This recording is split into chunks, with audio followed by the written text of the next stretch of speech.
Hello parents, this is Mrs. Mahan and I wanted to give you all a quick tutorial on the addition strategies we have been learning in class.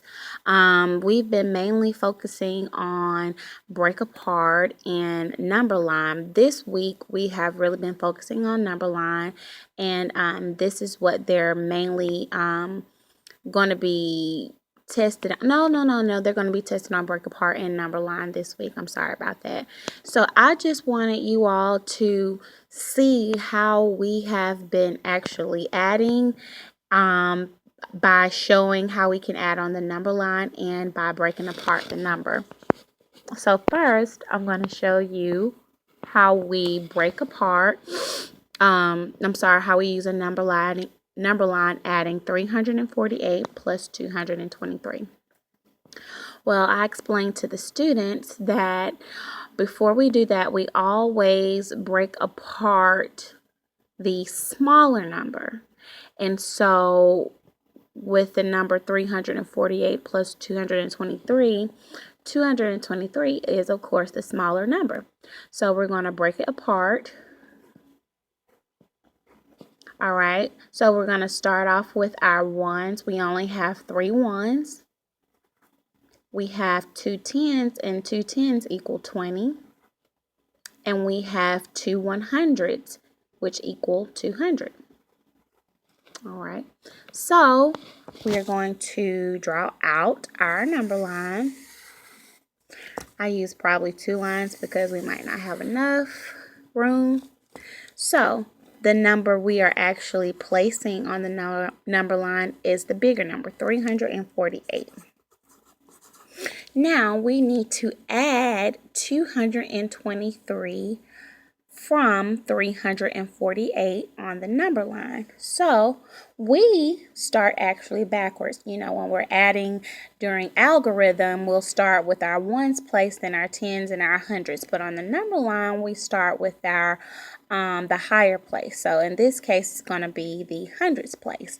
So we have 2 100s. So that's 1 100. Okay. 100 more to 348 is 448. We have 1 more 100 to go. 100 more to 448 is 548. So we're actually done with adding our hundreds place. So I just gone ahead and crossed that out so we don't have to revisit that. Now we're moving to our tens place. We have 2 tens.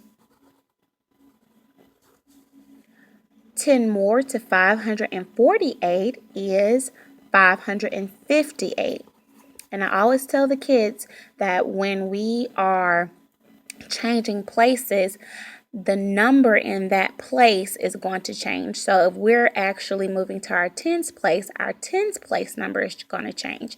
Just like our 100 place number change, our tens place number is going to change, along with our ones place number is going to change. Okay, so we have added 1 10 to the number line, and we have to add 1 more 10. So right now we have 2 tens on the number line. 10 more to 558 is 568. So cross out the tens place because we don't want to revisit that. Now we only have 3 more ones left, right? So we're going to put 1 1, 2 ones, and 3 ones. So now our number in our ones place is going to change because we're adding in our ones place. 1 more to 568 is 569.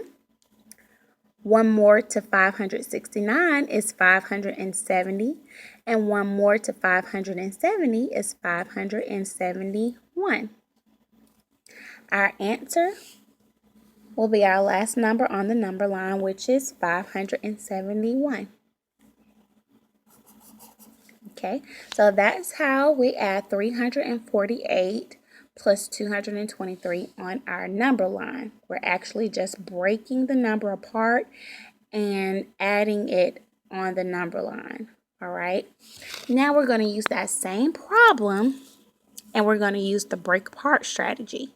Okay, so as you see, I encourage the students to write their numbers horizontally instead of vertically because it will confuse them, and it helps them to see which number is a bit larger, and actually it helps them to break it apart. And I tell them to write that number the exact same way as it is horizontally and not vertically as we would do in algorithm.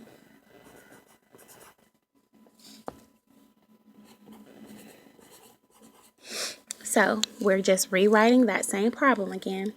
Now with break apart, we're actually breaking apart each number. Just like we did on the number line, we broke up the smaller number 223. And break apart, we're going to break up both numbers, large and small. We only have 3 ones in 223. We only have 2 tens in 223 that equal 20. And we have 2 100s that equal 200. Moving over to 348, we have 8 ones that equal 8, 4 tens that equal 40, and 300s that equal 300. All right? Very simple. Next, we are going to write down our places. So we have a ones place, we have a tens place, and we have a hundreds place.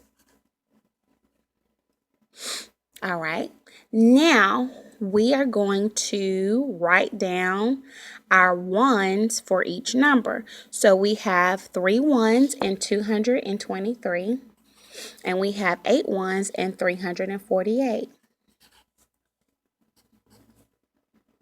We have 2 tens in 223 that equal 20. And we have 4 tens in 348 that equal 40. We have 200s that equal 200s in 223. And we have 300s that equal 300 in 348. With me so far? Great. Now, our next step is to add our ones. 3 plus 8 is 11. 20 plus 40, of course, we know is 60. But I tell the students to add 2 plus 4, which is 6. And we know that we're adding tens, and it's only 1 0 in 10. So we have a 0 on one side and a 0 on this side. So we're only going to add 1 0. Okay. Then 200 plus 300 is 500, of course. But I tell the students to add 2 plus 3, which is 5. And I tell them to look on each side. You have 2 zeros on each side. 2 zeros on this side, 2 zeros on this side, okay? They're hundreds. How many zeros are in 100? 2. Then we add. 1 plus 0 is 1. 1 plus 6 plus 0 is 7. And 5 plus nothing is 5. Same answer, just different ways of adding. And that is what the test is going to require. They're going to ask them, okay, you know how to add 348.